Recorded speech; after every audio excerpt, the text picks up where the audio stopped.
In this episode, we're going to be talking about finding your first co-hosting client, so stay tuned. Vacation Rental Machine helps hosts just like you learn how to start, grow, and scale your short-term rental business.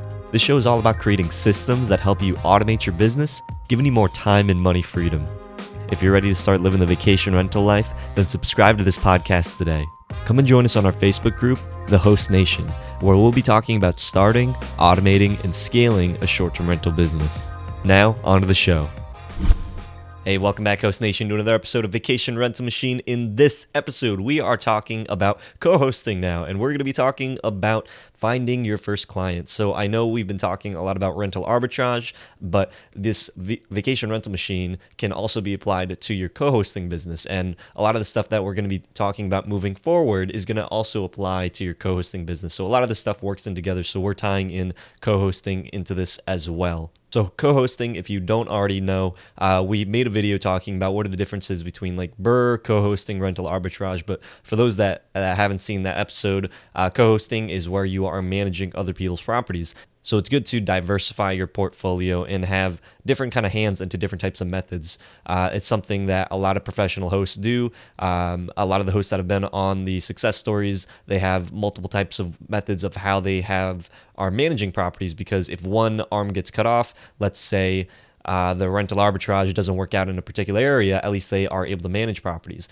And it's also regulations too. Sometimes you're not allowed to maybe have properties underneath your primary residence. So if you're co-hosting for someone else, there's a lot of different ways that you can kind of go about it. And co-hosting, it's very good for people that are just starting off. If you are looking to, if maybe you don't have the money and you just want to be able to get out there, this is a method that you can do. If you want to expand your reach and start taking on clients, co-hosting is another type of business model where you're going to be doing a lot more networking. It is something that a lot of property management companies do. They do a co-hosting model. So it is something that you should definitely keep in mind, keep in your back pocket, so that when you are talking to maybe property managers or landlords, maybe if they're not open to rental arbitrage, maybe they would be open to some type of co-hosting. Maybe you could manage the property instead of just renting it out from them. And maybe they would be more inclined to work with you because they know that they have a little bit more skin in the game. Maybe they could actually make a profit off of this.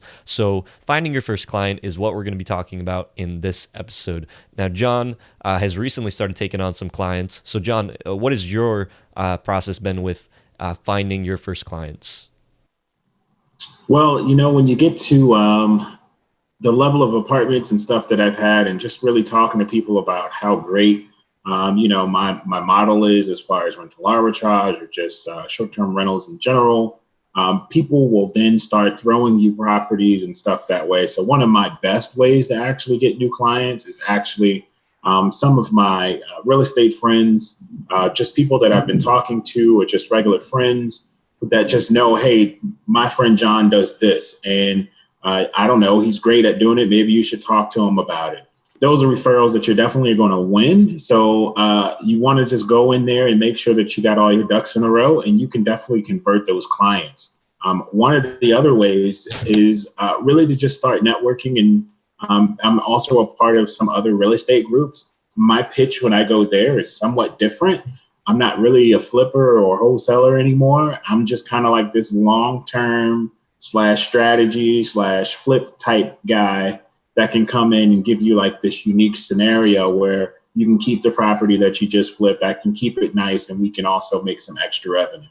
So all that sounds good, but it's really just getting it out there to the people. And there's multiple other ways. Julian, I know you've recently done some things. What did you do to start collecting your first few co-hosted listings? So John, it's actually kind of funny because I actually made a website because my idea was, okay, I can actually maybe start attracting clients, through the podcast, through just networking. So I made a website that I just kind of put on the back burner, and I catered it towards DC. So property management is something that is also equivalent to co-hosting, vacation rental property management. So I created a website that was very keyword heavy for the DC area. And I actually had my first client find me just by doing a Google search. And, granted, I didn't I didn't like do like heavy advertising. I didn't like do a lot of marketing or anything like that. I just created the website, and just somehow through the magic of Google and the keywords that he put in, he found my site,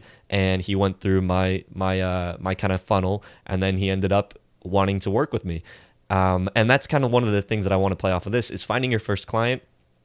Sometimes it's good to have some type of credibility behind you. For me, I was able to say, well, I have a rental that I currently manage. I have a podcast where I'm constantly interviewing, top professional hosts. So I'm very heavy in the space. And to him, even though I haven't managed anybody, and I had to tell him, like, you'd technically be my first client. And that's why I'm willing to, give you kind of like a discounted rate. He was willing to work with me about that, and he's also flexible with me moving forward because he knows, like, hey, this is his first, and this is his first time listing a property, so it kind of works out that way. But there's so many ways that you can find your client. Like John was saying, initially you're going to start with like your warm network, your warm pool, and those are going to be people that maybe are friends and family, and then you start getting a little bit cooler. Maybe these are acquaintances, maybe the friends of your friends, or friends of family. And then that's when you start reaching out to maybe the like colder clients, and that's where maybe you're reaching out through different types of methods. I'm just going to name a few. There are so many that you can do, but some of the ones that I have personally done, or that I know lots of people on the show, short-term rental success stories, have talked about, and that's going to be like going onto the Airbnb forums, just like the general Airbnb.com. They have a community group.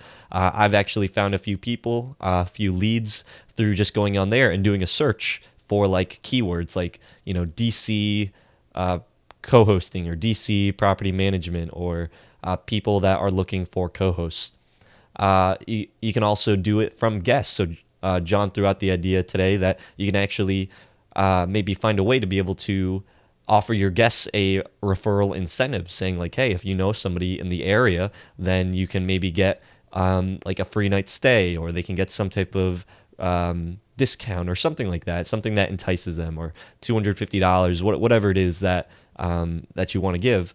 You can also go to local meetups. So going to local meetups, there are probably a bazillion real estate meetups in your area, and those are people that are hungry to make money. They're hungry to kind of get out there, and you're going to be coming in there probably like a unicorn, like someone that they've never met before, and you're going to be offering services saying, hey, I'll rent your place, and I'll keep it clean, and if you're looking for someone to rent out your space, this might be a good business partnership. And maybe that it turns into a rental arbitrage type deal, or maybe it's a co-hosting deal, and maybe they're going to be thinking, man, I could actually make some money off of this as well.